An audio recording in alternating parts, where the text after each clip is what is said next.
My name is Morgan Chen.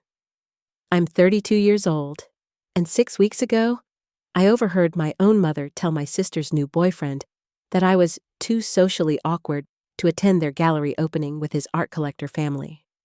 I was standing outside the kitchen, holding my laptop, when her voice drifted through the doorway.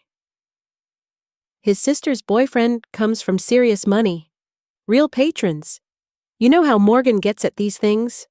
Talking about structural codes and safety margins? She'll make us look unsophisticated. She said it like I was a liability to be managed, not her daughter. My younger sister Maya had just started dating the son of a prominent gallery owner, the kind of family that appears in architecture magazines, commissioning million-dollar homes with floor-to-ceiling windows and cantilevered decks. Suddenly, my career restoring historical buildings in Philadelphia's forgotten neighborhoods became something shameful. They didn't care that I spent my nights calculating load-bearing capacities for century-old structures on the verge of collapse. To them, I was just the woman who wore steel-toed boots to family dinners and couldn't tell a Monet from a Manet. So while they shopped for gallery-appropriate outfits for a spring fundraiser at a renovated industrial space, I was told to keep working and not worry about it. They didn't want me at the event. They didn't want me anywhere near the people they called cultured. And they definitely didn't want anyone knowing I was Maya's sister. What they didn't know was that those same art collectors had been working with me for 8 months under my firm's name, trusting my calculations to save a building they'd invested millions into. And on the night they tried to erase me, those collectors ended up staring at a bronze dedication plaque with my name on it, mounted on the very wall where champagne glasses were clinking. Have you ever been treated like the family failure, only to discover you're the one who built the foundation everyone's standing on? Stay with me, and please subscribe. Because the way this night unraveled from humiliation to recognition is something you need to hear all the way through. I didn't grow up thinking I was awkward. As a kid, I thought I was just curious in a different way. While other kids at family gatherings played video games in the basement, I was the one sitting on the porch steps, staring at the house's brick pattern, wondering why some mortar lines cracked faster than others. I asked questions that made adults uncomfortable.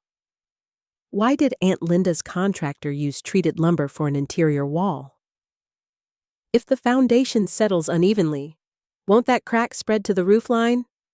People would laugh nervously, then change the subject. My parents, Robert and Linda Chen, would pull me aside afterward. Morgan, can you please just talk like a normal girl? Ask about school, fashion, anything but construction defects. Meanwhile, Maya was everything they wanted in a daughter. She knew exactly when to compliment someone's taste, when to ask about their vacation, when to laugh at jokes that weren't funny. At her middle school art show, I remember standing too close to one of the paintings, examining the brushwork, and accidentally bumping a display pedestal. A ceramic vase wobbled, didn't fall, but everyone turned. My father's face went rigid. He grabbed my shoulder and hissed, "This is exactly why we can't take you places. You don't fit in these environments." After that, I stopped trying to belong at their kind of gathering. Instead, I buried myself in blueprints. In high school, I taught myself CAD software for fun. In college, while everyone else posted party photos, I was running structural simulations for a neighborhood nonprofit trying to save a 1920s community center from demolition. I studied civil engineering and historic preservation, discovering I could take crumbling buildings and turn them into safe, functional spaces again. Small nonprofits and cash-strapped neighborhood groups started finding me. They'd bring me buildings everyone else had written off, places with bowing walls, rotted joists, foundations that had been settling for decades. I'd spend weeks in basements with a flashlight and a notepad, mapping every crack, every sag, every hidden structural truth. Back home in the suburbs outside Philadelphia, none of that mattered. When I mentioned saving my first building, my mother smiled tightly and said, "So you're still doing that volunteer thing?" My father waved it off entirely. "It's a phase. She'll meet someone and settle down eventually. Focus on something more appropriate for a woman." Maya, on the other hand, went to a liberal arts college, studied art history, and immediately became the golden child again. My parents introduced her as our daughter who understands culture, our future curator. When I showed up to family dinners in work pants covered in brick dust after a 14-hour day stabilizing a collapsing row house, my mother would whisper, "Could you at least shower before coming over? And maybe wear something more feminine?" At some point, something inside me hardened. If they were never going to see the value of what I did in their world, I'd build credibility outside it. I registered my own structural engineering firm, Chen and Associates, though I was the only associate, and started saying no when they pressured me to attend events where I knew I'd be the punchline. I chose blueprints over cocktail parties, site inspections over small talk. And while they polished Maya's image, I was quietly learning something they never understood. In the right hands, a building's bones can tell you everything about the people who claim to own it. The question was, what would happen the day my work collided with their obsession with status? The first time the Whitmore family entered my life, it was because someone else was desperate. I was in my cramped office on a rainy spring afternoon, half asleep over a structural report, when my phone rang. The voice on the other end belonged to a frantic preservation attorney. "I have a client who's about to lose a historic property.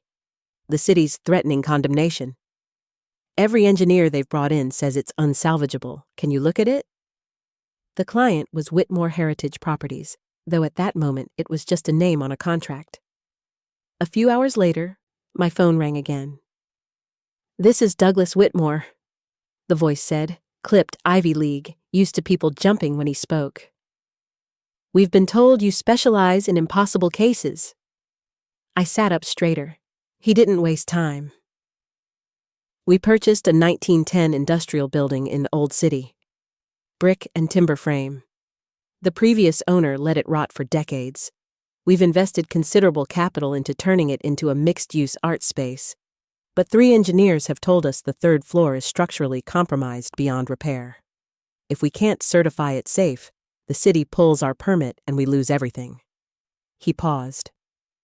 "We need someone who actually understands old buildings, not someone who just wants to tear them down and build new." I should have been intimidated, but what I felt was something else entirely. Clarity. This was the same puzzle I'd been solving for years, just with higher stakes. I asked for access to the original plans, the previous engineers' reports, and the building itself. Within days, I was inside. The place was a wreck.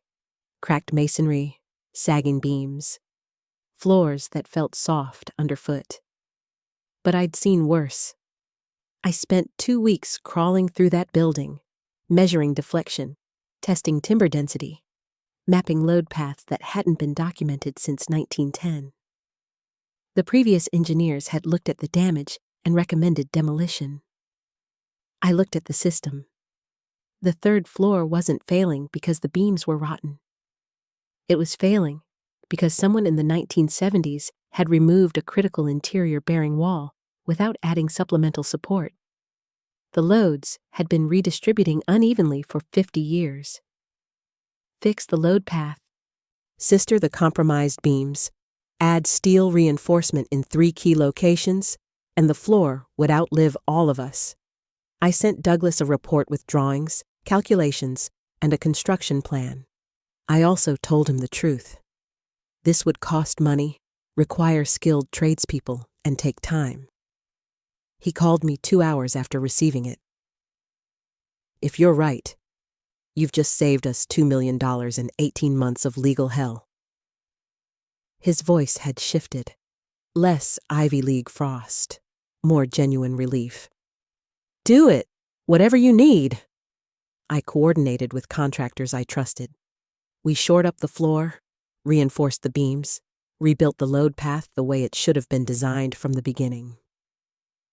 3 months later, the city inspector signed off. The building was certified safe. Douglas called me late one evening, his voice lighter than I'd ever heard it. You have no idea what you've done for us, Morgan. Our entire vision for this space was about to collapse. You didn't just fix a floor, you saved the project. He paused. We're hosting a spring fundraiser when the building officially opens. It's for arts education. We want to recognize you. There'll be a dedication plaque in the main gallery with your name on it. You deserve that. I laughed it off, said I preferred staying behind the scenes, but he insisted. A week later, they sent me a photo of the plaque design. Bronze, elegant, simple. This building stands because of the expertise and dedication of Morgan Chen, P.E., structural engineer. Her vision preserved what others would have abandoned. I stared at that image for a long time. My name, my credentials, my work.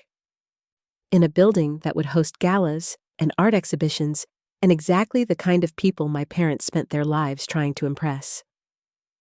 I saved the file and closed my laptop. At the time, I had no idea that Maya's new boyfriend was Douglas Whitmore's nephew. And I definitely had no idea that the spring fundraiser, where my plaque would be unveiled, was the exact same event my family would attend, the one they'd decided I was too awkward to be seen at. Maya called me about 2 months after my first meeting with the Whitmore. Her voice was bright in that way I recognized from every time she thought she was leveling up. Hey, you free for lunch? I have someone I want you to meet. We met at a trendy cafe downtown, the kind of place with exposed brick and $6 lattes.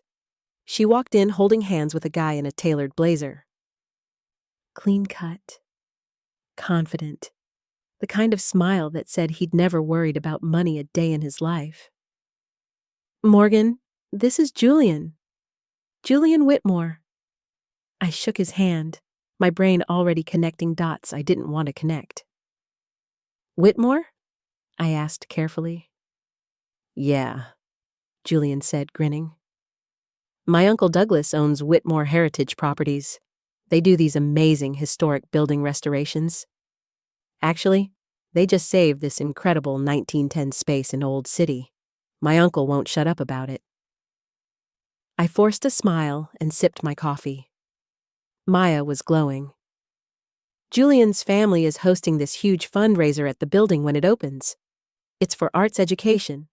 Super exclusive. His parents are major patrons. She leaned in, eyes shining. Morgan, these are serious people. Real culture. Not like our boring family dinners. I nodded slowly, letting her talk. She went on about the Whitmores, about their connections, about how this relationship could open doors for her career. It wasn't until we were finishing our drinks that her expression shifted, like she'd been saving the uncomfortable part for last. So, about the fundraiser, she began, tracing the rim of her cup. It's in 3 weeks, black tie, really high-profile guest list. I waited. Mom and Dad are coming. Julian's parents specifically invited them. Still waiting. She cleared her throat. Look, Morgan, I think it's better if you sit this one out. The words landed exactly how she meant them to. Sit it out? I repeated.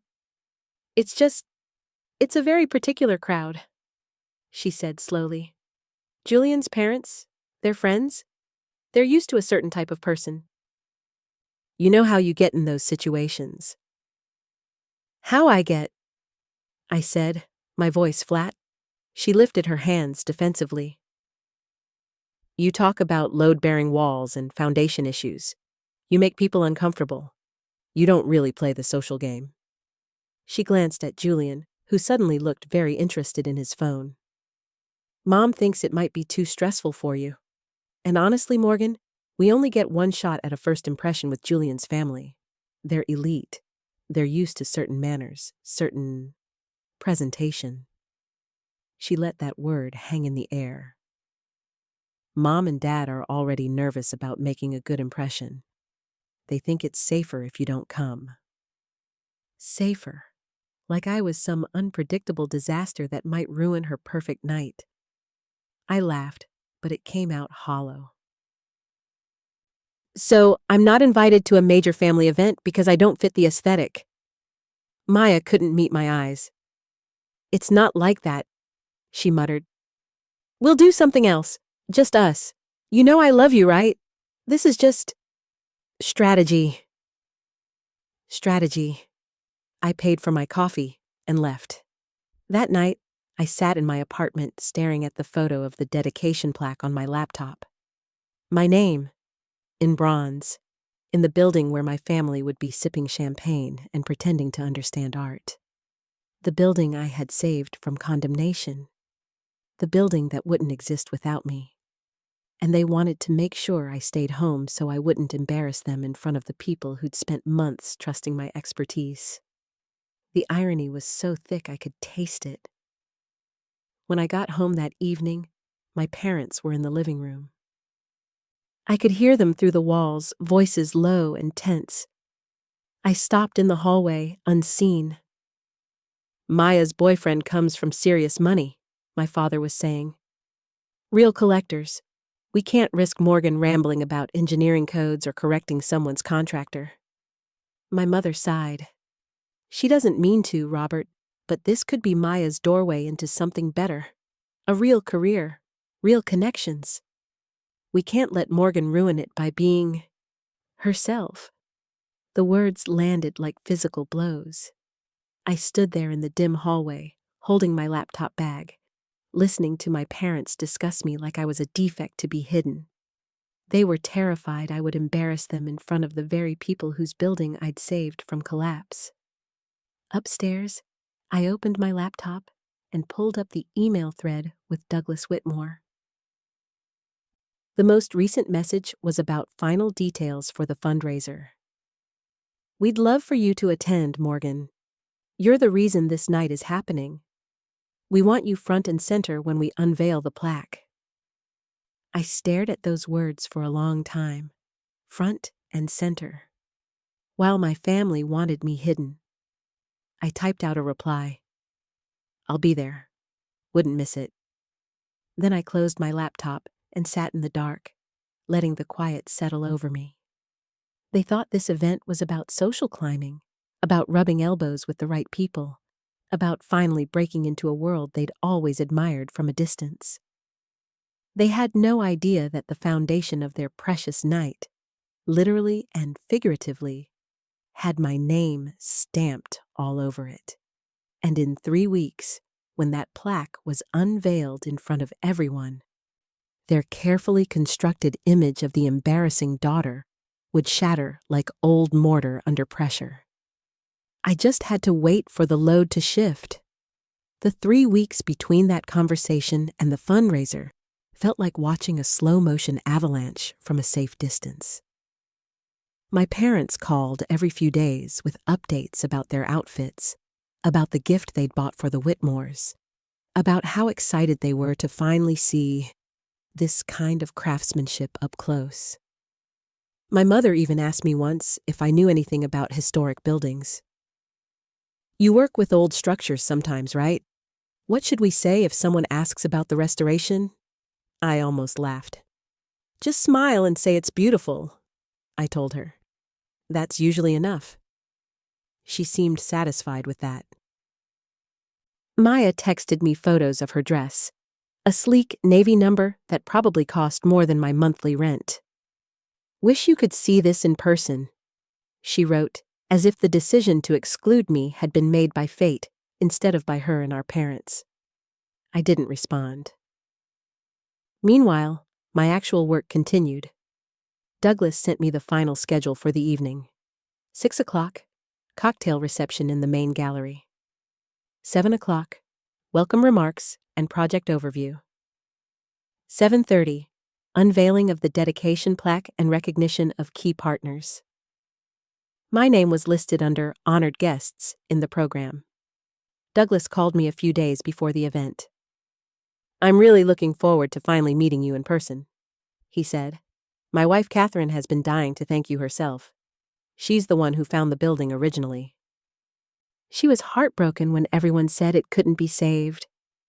He paused. "You gave us back something we thought we'd lost. That's not something you forget." I told him I was honored.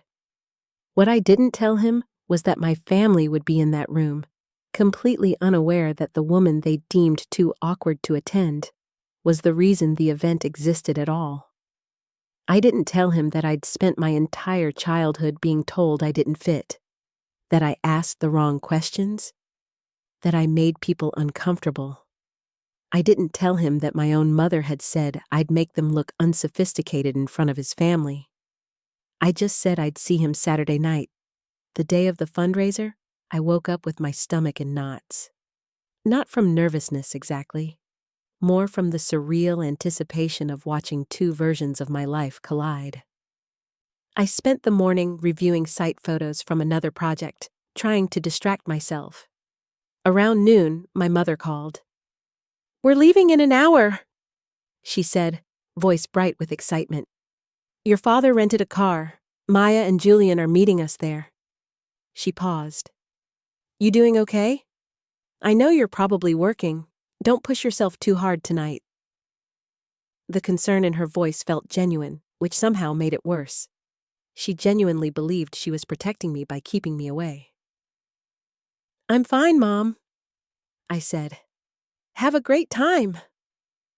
After we hung up, I stared at my phone for a long moment. Then I opened my closet and pulled out the one formal dress I owned, a simple black sheath I'd bought for a conference 2 years ago. I didn't own anything that screamed art gallery sophistication, but I did own steel-toed boots that had walked through condemned buildings, a hard hat that had protected me from falling debris, and a professional engineering license that had saved a structure everyone else had given up on. That would have to be enough. I showered, did my makeup carefully, and pulled my hair into a low bun. Simple, professional, understated. At 5:30, I called a car. The Whitmore building was in Old City, a neighborhood I knew intimately from months of crawling through its basements and attics. As the car pulled up, I felt a strange rush of emotion. The last time I'd been here, the third floor had been roped off with caution tape, the windows boarded, the whole structure holding its breath. Now, warm light spilled from every window. The brick had been cleaned and repointed. The original industrial windows had been restored, their frames painted a deep charcoal. It looked alive. I stepped out of the car and stood on the sidewalk for a moment, just looking. A man in a tuxedo appeared at the entrance. "Good evening. Welcome to the Whitmore Heritage Arts Foundation." I walked toward the door, and for the first time in weeks, I felt my shoulders relax. This was my territory. Not because I knew how to schmooze, or because I could name-drop artists, but because I knew every beam, every column, every hidden piece of steel holding this place together. I had built this, and tonight, everyone was about to find out. Inside, the space had been transformed. What had once been a dusty industrial floor was now an elegant gallery, exposed brick walls, polished concrete floors, soft lighting that highlighted the original timber beams I'd reinforced. Waitstaff moved through the crowd with trays of champagne and hors d'oeuvres. A string quartet played softly in one corner. I accepted a glass of sparkling water from a passing server and took in the room. And that's when I saw it. The dedication plaque. It was mounted on the far wall near the entrance to the main gallery, exactly where Douglas had promised. Bronze, maybe 2 feet wide, with clean typography. I couldn't read it from where I stood, but I knew what it said. My name, my credentials, My work. A woman in a burgundy gown approached me, smiling warmly. You must be Morgan. I'm Catherine Whitmore. She was elegant in that effortless way some people are. Silver hair, understated jewelry, the kind of presence that didn't need to announce itself. Douglas has told me so much about you, she said, taking my hand. I can't thank you enough for what you did for this building. When 3 engineers told us it was hopeless, I was devastated. This place has so much history, so much potential. She gestured around the room. And now look at it. It's everything I dreamed it could be. I felt something warm and unfamiliar settle in my chest. Pride, maybe. Or just the simple relief of being seen for what I actually did, instead of what I failed to be. It's a beautiful building, I said. It deserved to be saved. Catherine squeezed my hand. You'll stay close during the remarks, won't you? We want you right there when we unveil the plaque. I nodded, and that's when I heard my mother's voice from across the room. Oh my God, Robert, look at this space. It's stunning. I turned slowly. There they were. My father in a rented tuxedo that fit almost right. My mother in a cocktail dress she'd probably spent weeks choosing. And Maya, radiant in her navy gown, holding Julian's arm like a trophy. They stood near the entrance, eyes wide, taking in the restored beams and the art installations and the carefully curated elegance of it all. None of them had seen me yet. I watched my mother lean toward my father and whisper something. He nodded, scanning the crowd like he was trying to memorize faces. This was their big moment, their chance to be adjacent to the kind of people they'd spent their lives envying. And I was standing 20 feet away, holding a glass of sparkling water, waiting for the moment everything would shift. I didn't have to wait long. Douglas Whitmore stepped to the front of the room, tapping a glass lightly to get everyone's attention. The quartet stopped playing. Conversations faded to silence. Good evening, everyone, Douglas said, his voice carrying easily across the space. Thank you for being here tonight. For those who don't know me, I'm Douglas Whitmore, and this building represents something my wife Catherine and I have dreamed about for years, a space where history and creativity can coexist. He paused, smiling at Catherine. But I'll be honest, a year ago, we thought that dream was dead. A few people in the crowd murmured sympathetically. This building was condemned. The 3rd floor was structurally unsound. Every expert we brought in told us the same thing. Tear it down and start over. My father was nodding along, like he understood the gravity of the situation. But my wife refused to give up, Douglas continued. She found one more engineer, someone who didn't see a problem to be demolished, someone who saw a system to be understood. He turned, looking directly at me. Morgan Chen is a structural engineer who specializes in historic preservation. She spent weeks inside this building, mapping every load path, every beam, every connection. And she found what no one else had bothered to look for, a solution. My mother's head snapped toward the sound of my name. Her eyes went wide. Douglas kept talking. Morgan didn't just save this floor. She saved this entire project. Without her expertise, we wouldn't be standing here tonight. He gestured toward the wall where the plaque was mounted, currently covered with a black drape. We wanted to honor her contribution in a permanent way, so we had this made. He pulled the drape. The bronze plaque gleamed under the gallery lights. My name, my credentials, every word I'd seen in the preview photo. This building stands because of the expertise and dedication of Morgan Chen P.E., structural engineer. Her vision preserved what others would have abandoned. The room erupted in polite applause. Catherine was beaming at me. Douglas motioned for me to come forward. and I watched my family's faces as I stepped through the crowd. My mother's mouth had fallen open. My father looked like someone had just told him the floor was about to collapse.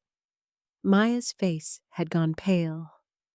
Julian was staring at me, then at the plaque, then back at me, like he was trying to solve an equation that didn't make sense. I walked to the front of the room, shook Douglas's hand, and stood beside the plaque with my name on it. Douglas turned to the crowd. "Morgan, we can't thank you enough. You gave us our dream back." The applause continued. I smiled, nodded, tried to find words that wouldn't sound too emotional. "This building is special," I said simply. "It deserved someone who believed in it. I'm honored I could be that person." As people clapped and the moment settled, I looked across the room at my family. My mother had tears in her eyes, but they weren't tears of pride. They were tears of shock, of humiliation. My father was staring at the floor, jaw tight. And Maya was frozen, her hand still on Julian's arm, her perfect evening suddenly cracking apart. The rest of the evening blurred into a series of surreal moments.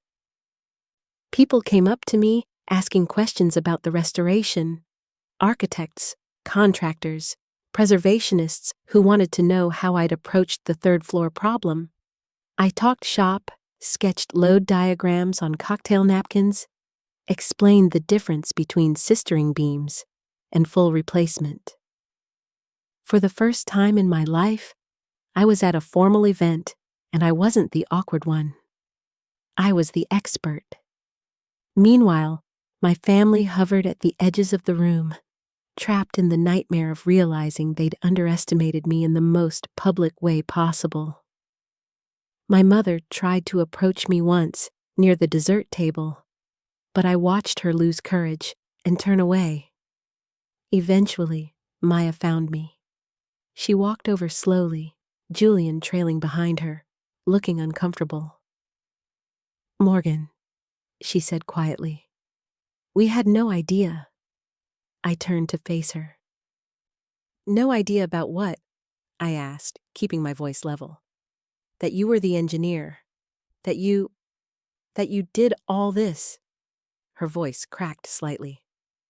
"Why didn't you tell me?" I let the question sit between us for a moment. "You didn't ask," I said finally. "You just assumed that what I do isn't important. That I'm the embarrassing sister who doesn't know how to act around elite people." Julian shifted uncomfortably. Maya's eyes filled with tears. "I didn't mean it like that," she whispered. "Yes, you did," I said, not unkindly. "You meant it exactly like that. And so did Mom and Dad." I looked at Julian. "Your Uncle Douglas spent months working with me. He trusted me with a project that everyone else said was impossible. He put my name on that wall because he values my work." I turned back to Maya. "You told me I'd make you look unsophisticated, but the truth is, the only people who looked unsophisticated tonight were the ones who didn't know what I'm capable of." Maya opened her mouth to respond, but no words came out. Later, near the end of the evening, my parents finally cornered me in a quiet hallway near the restrooms. My mother looked like she'd been crying. My father's face was rigid, a mixture of shame and anger.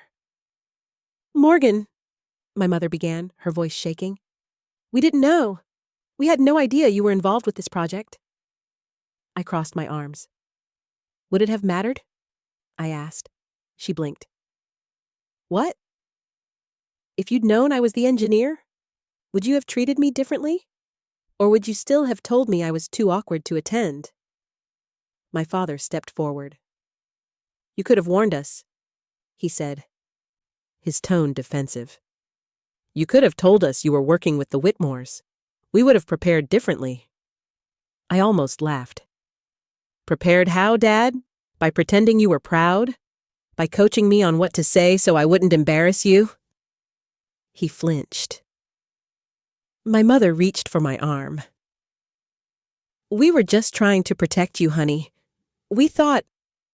You thought I'd humiliate you, I interrupted. You've thought that my whole life. Every time I asked a question you found inconvenient. Every time I wore the wrong thing or talked about the wrong subject, you treated me like a problem to be managed. My voice stayed calm, but my hands were shaking. And tonight, you found out that the people you were so desperate to impress have been trusting me with their most important project for months. You found out that my name is on their wall, that I'm the reason this building exists. My mother's face crumpled. We just wanted things to go smoothly, she whispered. For Maya, for the family, for your image, I corrected. You wanted to look good, and you decided the best way to do that was to hide me. My father's jaw tightened. That's not fair, Morgan. Isn't it? I asked. You told Maya I'd make you look unsophisticated. You said I didn't fit in with elite people. But the Whitmores never made me feel that way. They saw my work. They valued my expertise. They put my name in bronze because they respect what I do. I took a breath. You're my parents, and I'll always love you. But I'm done shrinking myself so you can feel bigger. I'm done apologizing for being good at something you don't understand. My mother started to cry. My father looked away, unable to meet my eyes. I'm not asking for an apology, I said quietly. I'm just telling you that I'm not going to keep begging for your approval. If you want a relationship with me, it has to be built on who I actually am, not who you wish I was. I walked past them, back toward the gallery. Behind me, I heard my mother sob. But I didn't turn around. The gallery had started to empty out by the time I made it back. Catherine Whitmore found me near the plaque. There you are, she said warmly. I was hoping to catch you before you left. She handed me a small envelope. This is from Douglas and me, a thank you, and also an invitation. I opened it. Inside was a handwritten note and a check, a bonus far more generous than I'd expected. The note read, Morgan, you gave us more than a building. You gave us hope. We'd love to work with you on our next project. Let's talk soon. Douglas and Catherine. I felt my throat tighten. Thank you, I managed. Catherine smiled. You belong here, Morgan. Don't let anyone tell you otherwise. She squeezed my hand and walked away. I stood there for a long time, staring at the plaque. My name, my work, my worth, acknowledged by people who had no reason to diminish me. Across the room, my family was gathering their coats, preparing to leave. They looked smaller somehow, diminished not by me, but by their own inability to see beyond their narrow definition of success. I could have felt vindicated. I could have gloated. But what I actually felt was something quieter. Relief. The relief of finally understanding that my value didn't depend on their approval. That I could be brilliant in a room full of people who'd spent years telling me I wasn't enough. That the most powerful revenge wasn't proving them wrong. It was building a life where their opinions simply stopped mattering. I left the gallery that night with my head high, not because I'd humiliated my family, though that had certainly happened, but because I'd finally proven something to myself. I didn't need to fit into their world. I had built my own, and it was solid. In the weeks that followed, my family tried to rebuild the bridge they'd burned. My mother called, apologizing through tears. My father sent an email acknowledging that he'd underestimated my career. Maya showed up at my apartment with flowers and a long, rambling apology about how she'd been selfish and blind. I accepted their apologies. But I also set boundaries. I told them I'd come to family dinners, but I wouldn't tolerate being dismissed or diminished. I told them I loved them, but I wouldn't compromise my self-respect to make them comfortable. Some of them understood. Some of them are still learning. But here's what I know now. You can't wait for people to see your value before you start living like you have it. You can't shrink yourself into a shape that makes insecure people feel tall. And you definitely can't let someone else's inability to understand your work convince you that your work doesn't matter.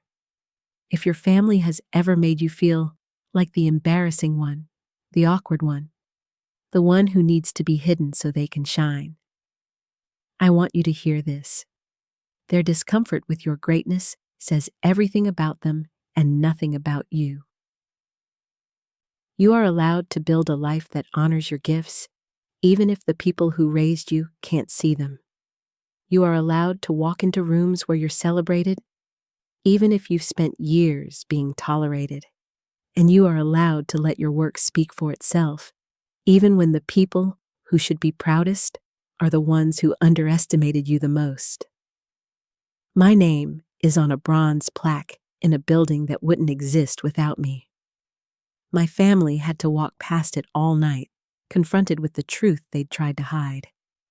And I didn't gloat. I didn't need to. Before I finish, I need to say something. I know most of you watching have your own version of this story. You've been the overlooked one, the dismissed one, the one your family tried to hide. And you're watching this right now because you needed to hear that you're not crazy. That your worth isn't defined by people who can't see it. Here's the thing. YouTube only shows my videos to about 10% of subscribers. That means if you don't subscribe and turn on notifications, you'll miss the story you need most on the day you need it most. These aren't just stories. This is validation. This is community. This is proof that you were right all along. So do this for yourself, not for me. Subscribe. Turn on notifications. Because the next story might be the one that finally makes you realize you're not too much, you're not too awkward, you're not the problem. You just haven't found your people yet. And this is where your people are. Now let me finish this. Because the best revenge isn't making them feel small. It's finally realizing you were never small to begin with. You were just surrounded by people who needed you to be. Thank you for watching.